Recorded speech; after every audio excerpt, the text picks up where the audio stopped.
Bonjour Jean-François, Bonjour Magali. et grand merci d'avoir accepté d'être cette année encore ambassadeur de la fête de l'aviation. Difficile de résumer un parcours tel que le tien. Tu as une formation d'ingénieur au départ, puis tu as été sélectionné comme spationaute, et après une formation en Russie, tu es entré dans le groupe des spationautes de l'Agence spatiale européenne, et tu as effectué 3 missions spatiales, 2 à bord de la navette Atlantis et une à bord de Discovery. Aujourd'hui, tu es président de Novespace, la filiale du CNES, le Centre national d'études spatiales, chargé des vols paraboliques sur l'Airbus A310 des Rogers, basé à Bordeaux-Mérignac. Alors, être spationaute, c'était un rêve d'enfant? Alors, spationaute, c'est un métier. D'ailleurs, on utilise à l'ESA, ils ne connaissent pas le terme spationaute qui est utilisé que en France, qui est correct. Mais comme à l'ESA, il y a des astronautes qui n'ont pas la même nationalité que les Français, on dit astronaute, mais c'est la même chose. C'est un métier. Et quand j'étais enfant, je rêvais d'aller dans l'espace, mais avec du recul, je sais que je rêvais d'aller dans l'espace pour le fun, pour flotter en apesanteur, pour regarder la Terre, pour explorer d'autres planètes. Mais je rêvais pas d'exercer le métier consistant à aller dans l'espace pour travailler sur des expériences, sur des satellites, etc. Donc, je rêvais d'aller dans l'espace, mais le métier auquel je pensais pour ma vie professionnelle de tous les jours, c'était plutôt architecte ou médecin. C'est plus tard que l'espace m'a intéressé au point d'en faire un domaine de professionnel, puisque j'ai commencé ma carrière active au sein du Centre national d'études spatiales comme ingénieur en astronautique. On appelle ça les astronauticiens, comme il y a les aéronauticiens qui conçoivent des avions. Et donc, je suis un professionnel du spatial de formation et de métier au départ, mais toujours avec le rêve de voler dans l'espace. Et puis les deux se sont rejoints lors de cette sélection en 1985. Alors, je ne suis plus exactement président de Novespace, je suis président d'honneur de Novespace, puisque les statuts ont évolué et puis j'avais beaucoup d'autres activités qui fait que je ne pouvais plus me consacrer complètement cette activité, mais j'y consacre toujours environ la moitié de mon temps. D'accord. Alors, que ressent-on lorsque l'on décolle pour l'espace, puis lorsque l'on voit la Terre à près de 600 km d'altitude? Outre les effets de l'impesanteur, il y a ce qui est appelé l'overview effect, que ressentent a priori tous ceux qui sont allés là-haut. Et tu peux nous expliquer cela, ces sensations très particulières? Alors tu as effectivement bien commencé. La première sensation typique du vol spatial, c'est le fait d'être assis au-dessus d'une énorme quantité de carburant et surtout de moteurs fusées, donc qui poussent très fort. Mais le fait de pousser fort ne veut pas dire que l'accélération est très élevée. Par exemple, sur Saturne V, l'accélération était de l'ordre de 1,1 ou 1,2 G. Sur le Soyouz, au décollage, c'est 1,2 G. Sur le Crew Dragon, c'est 1,4 et sur la navette spatiale, c'est 1,5. Par contre, ceux qui font des vols suborbitaux subiront spontanément une accélération de 5 G, mais toujours sur l'axe le plus favorable qui est de l'avant vers l'arrière. On est assis sur notre dossier. Voilà, on est comme sur une chaise longue hein, quand on parle vers l'espace. Tous les astronautes sont face au ciel, au sommet dans leur cabine, et l'accélération se fait en étant tassé sur son siège vers l'arrière. Même 5G, c'est très supportable dans cette direction.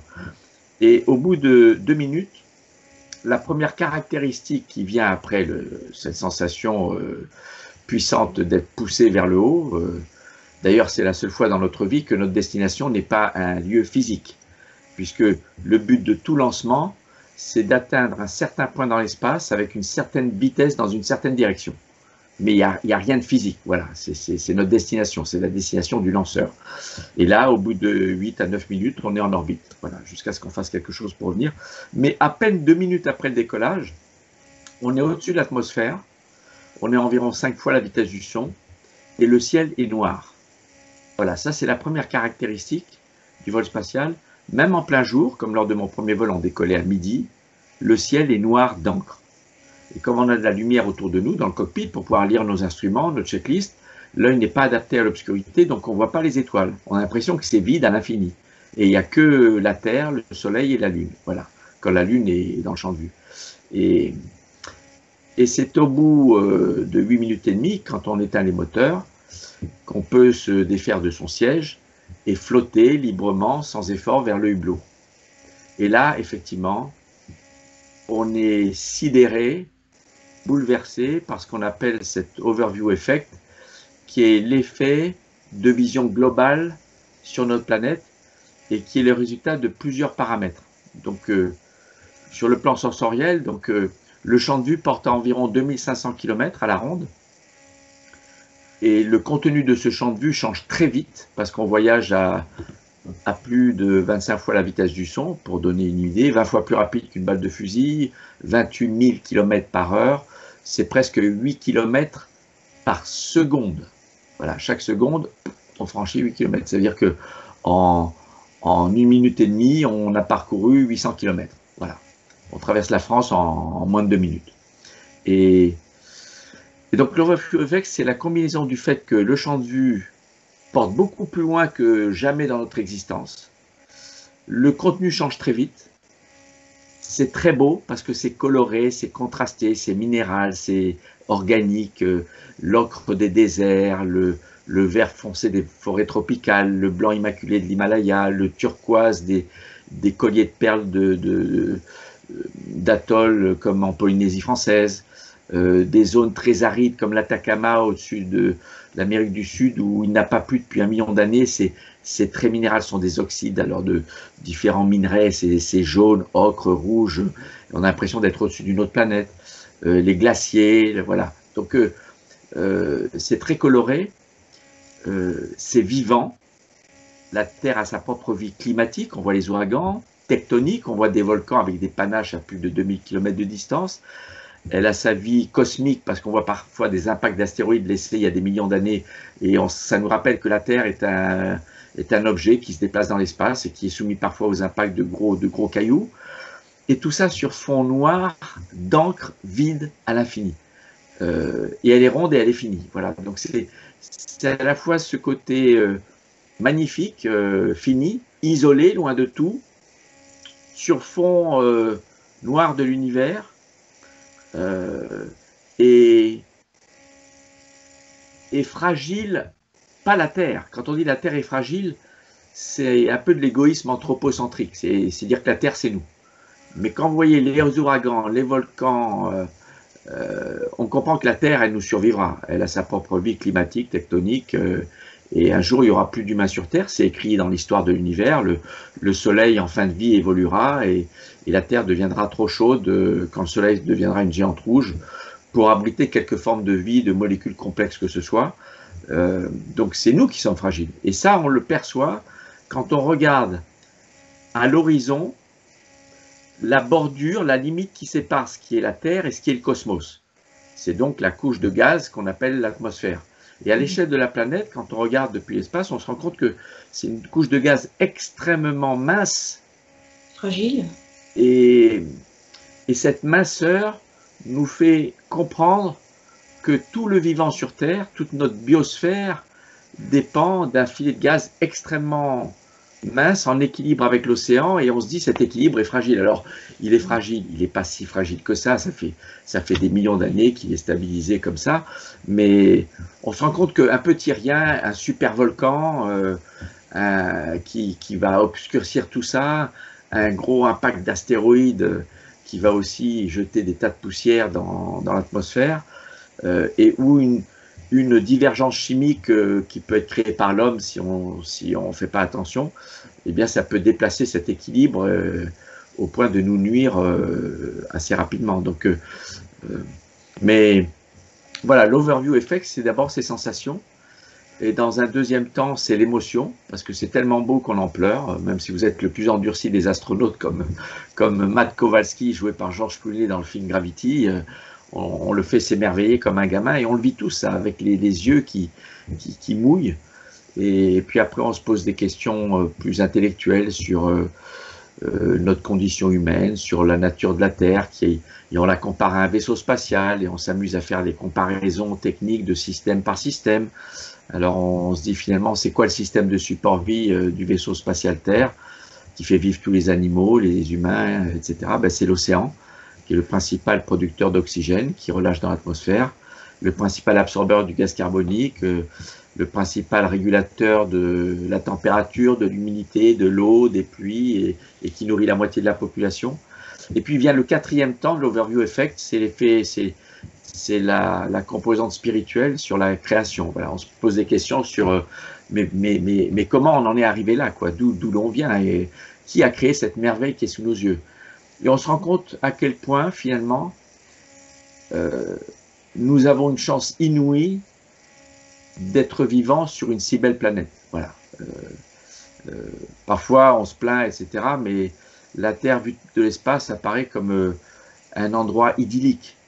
On voit, si on fait attention dans certains coins, on voit l'endroit où on provoque des dégâts dans les forêts ou des pollutions dans les mers, mais c'est ponctuel. Globalement, la première impression, c'est magnifique, c'est beau, et on a de la chance de vivre sur une belle planète comme ça, qui est aussi contrastée, variée, et puis avec des endroits très sympas pour vivre et pour se développer. Mmh. Alors, comment vois-tu l'avenir proche de l'exploration spatiale? Quels sont les principaux objectifs et défis à relever? Alors, l'exploration spatiale, c'est vraiment au sens de Star Trek, c'est pas la recherche d'une solution à un problème, c'est vraiment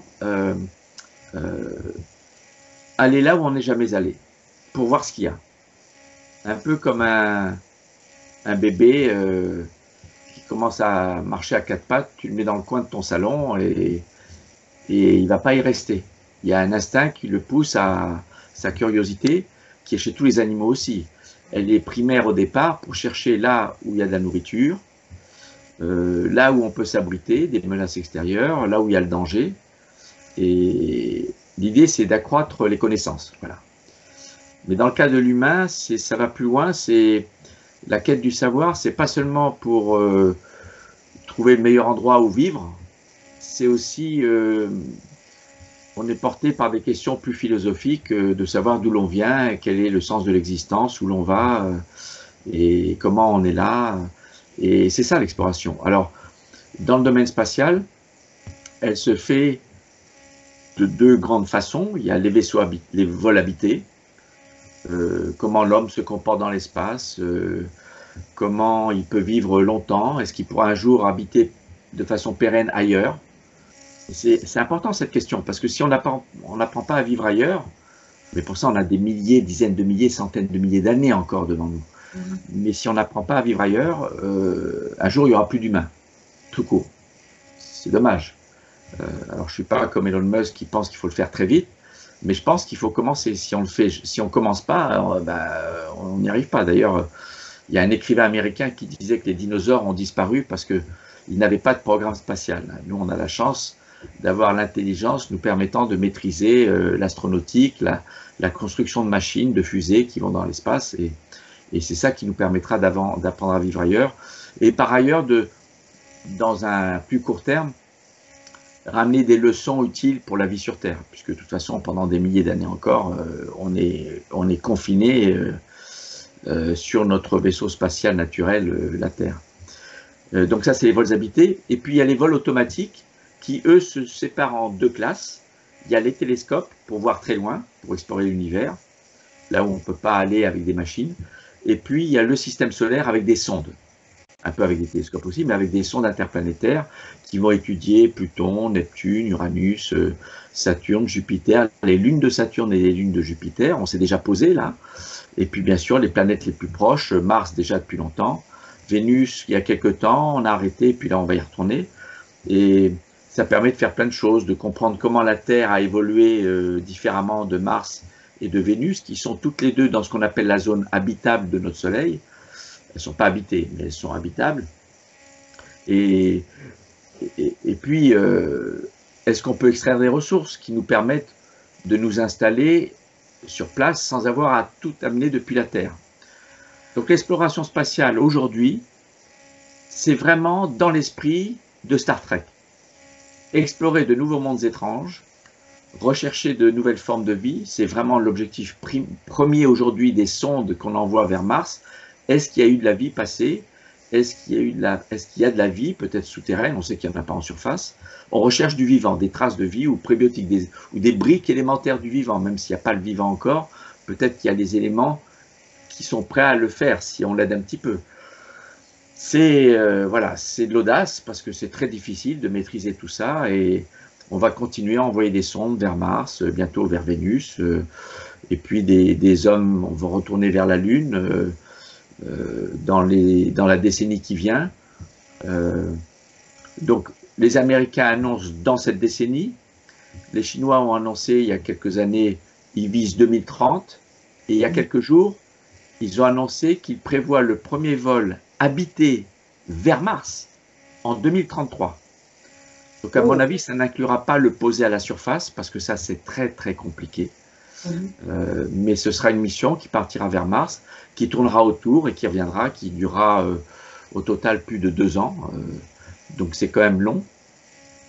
On sait ce qu'il faut faire pour être prêt à envoyer un jour des humains vers Mars, mais on n'est pas prêt aujourd'hui. Il y a encore beaucoup de choses à faire sur le plan technologique, sur le plan physiologique, sur le plan psychologique, mais on y arrivera. Et c'est vrai que si les Chinois font cette annonce, bon, ce sera peut-être pas 2033 au final, parce que des grands projets audacieux, nouveaux comme ça, ont toujours des dérives dans le calendrier, mais probablement dans les années 30, c'est assez raisonnable, voilà, de penser que des hommes et des femmes auront volé à proximité de Mars. Et ce qui est intéressant, c'est que depuis l'orbite martienne, ils peuvent commander en temps réel de façon très efficace, très performante, des robots de surface. Et c'est d'ailleurs pour ça que depuis plusieurs années, depuis la Station spatiale internationale, on fait des essais de pilotage de robots terrestres par des astronautes qui sont en orbite terrestre.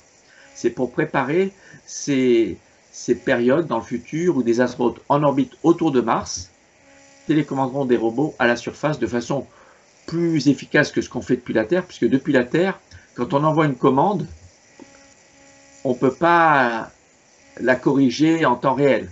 Le robot, il reçoit la commande 20 minutes plus tard, il l'effectue et après il rend compte, et puis 20 minutes plus tard, on a la réponse. Donc c'est pour ça que les robots avancent très très lentement. Je vais te donner une idée. Les robots Spirit et Opportunity, qu'on a lancés dans les années 2000, ils ont mis 10 ans à parcourir une trentaine de kilomètres. C'est pas mal une trentaine de kilomètres quand même. Oui, mais l'équipage d'Apollo 17, avec leur Jeep, ils ont parcouru la même distance en 3 jours. 3 jours, c'est donc par rapport à 3650 jours par les robots. Donc c'est 1000 fois, plus de 1000 fois plus court dans le temps. Voilà, l'exploration, voilà, c'est ça. C'est des robots, des télescopes toujours plus performants. Le prochain qui va être lancé normalement par une fusée Ariane 5 normalement avant la fin de l'année, c'est le James Webb Space Telescope, qu'on surnomme parfois le successeur du télescope spatial Hubble, que j'ai ici sur mon écusson, mais qui n'est pas tout à fait le vrai successeur en termes de position orbitale et de capacité de fréquence d'observation, puisqu'il sera dans l'infrarouge, mais il aura un miroir énorme qui va être assemblé par pétales, et ça, c'est pour ça que ça a coûté très cher, hein, et que ça a pris plus de 10 ans de retard, mais ça va être fantastique. On va reprendre d'un seul coup beaucoup de choses plus précises sur les exoplanètes, et puis sur notre propre système solaire, ça va être fabuleux. Bon, c'était un peu long ma réponse, mais l'exploration spatiale, il y en a pour un moment encore. Évidemment. Alors, venons-en à la fête de l'aviation qui aura donc lieu cette année partout en France les 25, 26 et 27 septembre. Et donc cette année, un challenge est organisé à Aérofan permettant de remporter un moment d'exception avec l'un des ambassadeurs, en l'occurrence avec toi. Il s'agira donc d'un échange, comme nous le faisons actuellement, qui peut durer un certain temps et est passionnant. Donc quel est le profil idéal pour avoir la chance de remporter ce tête-à-tête, cet entretien avec toi, et particulièrement un jeune qui rêve de devenir astronaute et qui pourra bénéficier de tes conseils précieux? Tu veux dire c'est à moi de définir le challenge? Non, c'est à toi de nous dire quel est le profil idéal pour quelqu'un qui souhaite remporter ce challenge? De toute façon... avec qui tu souhaiterais échanger? La première chose, il faut que ce soit un garçon ou une fille, ou enfin un homme ou une femme, qui soit passionné. Il faut qu'on sente que cette personne a la niaque pour l'aviation au fond de ses tripes. Quelqu'un qui aime le vol. Pas forcément quelqu'un qui est pilote. Pas forcément quelqu'un qui vole lui ou elle-même. parce que c'est pas donné à tout le monde, il y a des critères médicaux, etc. Mais quelqu'un qui est passionné et donc qui fait soit des photographies, des documentaires, de la danse aérienne pour imiter, pour passer des messages de l'aviation, qui a les yeux souvent levés vers le ciel, qui adore voir voler les oiseaux et qui décrit le vol des oiseaux sans forcément là, parce que l'aviation, pour moi, les oiseaux font partie de l'aviation. Hein. L'aviation, c'est pas que les machines inventées par l'homme, c'est le vol en général.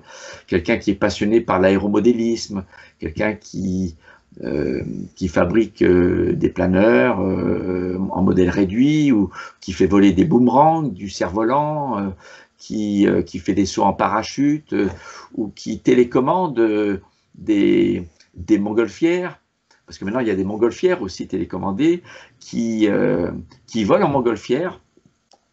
En fait, quelqu'un qui est passionné par le concept du vol, c'est-à-dire de toute activité qui échappe à la force d'attraction gravitationnelle qui nous plaque sur le plancher des vaches au quotidien. Voilà, quelqu'un qui est aspiré par la troisième dimension, soit intellectuellement, soit artistiquement, soit littéralement, soit physiquement avec son propre corps. Et ça peut être des artistes qui peignent l'aviation, voilà. Mais voilà, il faut que ce soit quelqu'un, on sent que quand il exprime ce qu'il fait, lié à l'aviation, il faut que ça brille dans ses yeux. Il faut que dans ses yeux, on voit du ciel, des nuages et l'envie d'altitude. Artistiquement, oui, c'est une bonne idée, effectivement. En tout cas, un bel échange en perspective. Donc, pour participer, rendez-vous sur le site fêtedel'aviation.fr, rubrique Les Sensationnels, puis Aérofan. Vous y trouverez toutes les infos. Merci beaucoup, Jean-François, encore une fois. Et puis, à très bientôt. Merci, Magali. Bon. Et bonne chance à tous. Rendez-vous les 25, 26 et 27 septembre pour la fête de l'aviation. Et d'ici là, sur les réseaux sociaux. Merci. Au revoir. Live long, safe and prosper.